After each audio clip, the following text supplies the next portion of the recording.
It was an ordinary day at school. The students were cheerful as their class came to an end. No one knew yet that a simple snack would be an important lesson. Okay, class begins. Goodbye, Mom. Okay, go ahead. The lesson ended and the students were ready to go home. They happily packed their things, but something unusual was about to happen that would give them a valuable lesson today.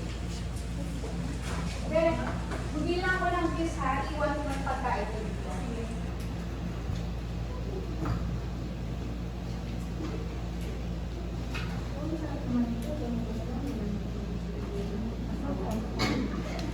But in moral development, people have their different views of what is right and wrong.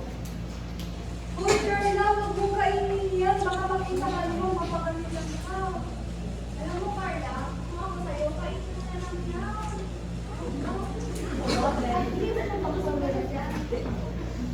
As more classmates shared their opinions, it became clearer that people's sense of right and wrong depends on their perspective. Hala, Carla, wag mo kinain yan. Kung malalaman ni Liza, magagalit siya sa'yo. Kawawa ka naman. Moments later, Liza came back and was shocked to see her food was gone. Hala, nasa rin pagkain ko. Carla, ikaw ba'y kumain ng pagkain ko? Matay pa na, Liza. Ano ba yan? One classmate witnessed their argument and quickly reported it to the teacher. Yes?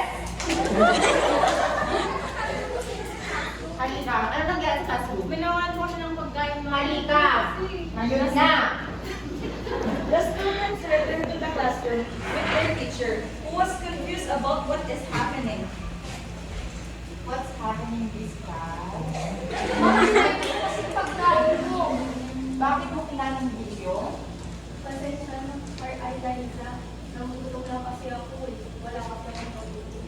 Okay, next time magpaalam ka ha. Alam mo, class, ang ginawa mo, mali yun. Kinain mo ang hindi yun. Ano ba yun? Sa'yo mo ba yun?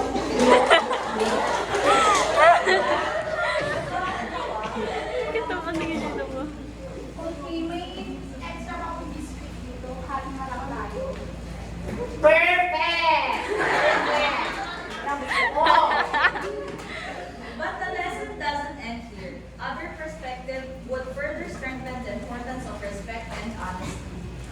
Guys, kung gusto natin ng tiwala sa klase, dapat marunong tayo magpaalam at magtanong kung kanino yun, hindi yung basta-basta ka na lang kumuha. Carla, isipin mo kung ikaw ay nawalan. Ang tama ay huwag mo gawin sa ibang mga mo gawin sa iyo. Pasensya na po ulit kung At may magpatawag na kayong dalawa. Even a small act like eating a sandwich can reveal a big lesson about character and morality. That little choices reflect big values that trust can build or broken in simple moments, and that honesty and respect are measured not only in grand action but in everyday decisions.